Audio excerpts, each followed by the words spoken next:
Hello guys, I hope you all are doing well. So a lot of people, when they email me, they comment on my videos, they send me a DM on Instagram, they ask me questions about the university rankings. They say University A has better ranking and University B doesn't. So which one I should choose? I'm all confused. So I thought maybe I should make a dedicated video on this and answer this question in great detail. So if you're someone who's also struggling between universities, then make sure you watch this video till the end. Hit the like button if you found this video helpful and definitely subscribe to my channel. Does the university ranking matter? In a nutshell, yes, it matters. Personally speaking, it is a hard and sad truth. This is one thing that every student is after, be it a domestic student or an international student. I'm sure a lot of you go to Google and you type something similar. Top universities in the UK, US, Canada, Europe, whatever. I'm not going to lie, but I've been there myself. There was a time in my life when university ranking was the most important factor for me to decide whether I want to pursue a particular program in a particular country or not. But that was a mistake. And after learning from my experiences, I do believe that yes, university ranking is indeed important, but one must not base their decision entirely on the university ranking.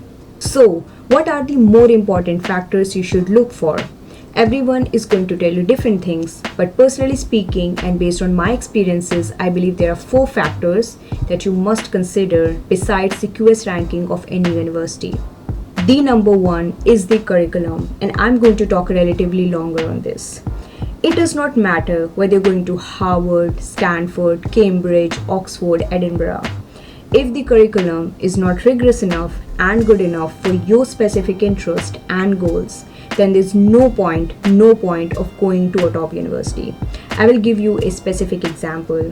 So once I was looking at a very good program in one of the top universities in the UK, and after reading the curriculum thoroughly, I found that the focus in the program was SPSS as a statistical software. If you don't know what SPSS is, it's a statistical software which is very commonly used in social sciences research for data analysis.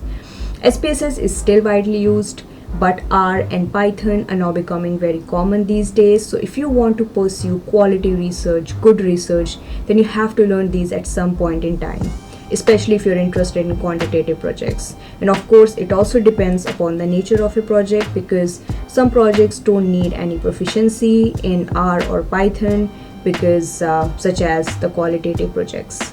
But yes, that was a bit shocking for me.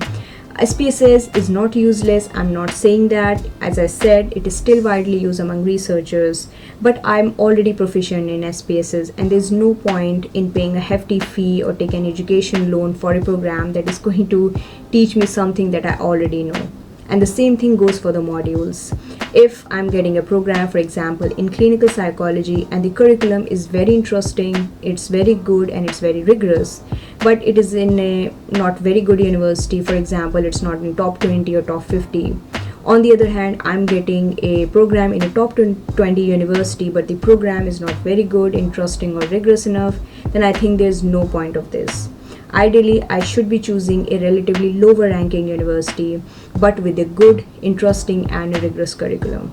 This is just my opinion and a lot of people might not agree with me, and that is absolutely fine. The second more important factor, and this one is especially important for international students, think thoroughly about the city you will be living in as a student. I believe I've been very lucky that I got a chance to live in one of the best cities in the world. No matter where I end up living eventually, Edinburgh is going to be very close to my heart. But I did not know this at all. I had no idea how beautiful and good Edinburgh would be. Why?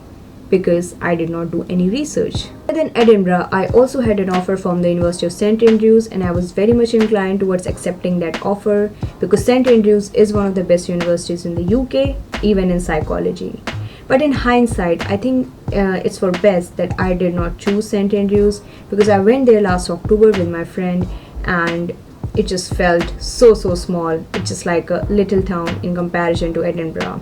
The place has just got a teeny tiny bus stop, and forget about the airport. If you have to travel anywhere, for example India, then you have to get on a 2-hour bus ride, reach Edinburgh, and then you can take your flight from Edinburgh.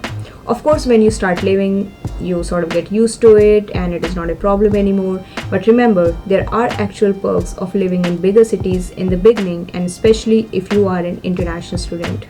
The third more important factor is the class size.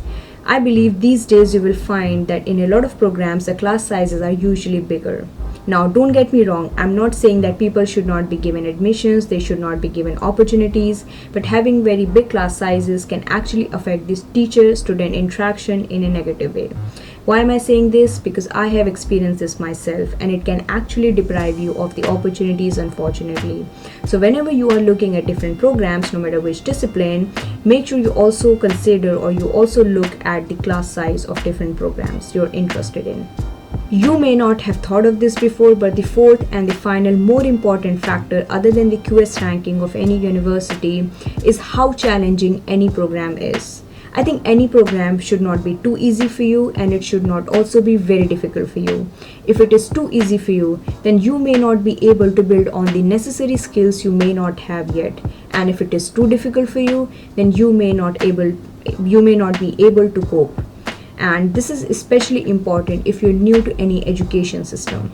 When I came to the UK, I found that the education system in the UK is very different from the education system in India. So it took me some time to adjust to the UK's education system. My program was quite intensive and it was a bit difficult, but it was just the right amount for me to cope and I did not burn out. So whenever you're doing your research, keep this factor in mind whenever you're looking at different programs.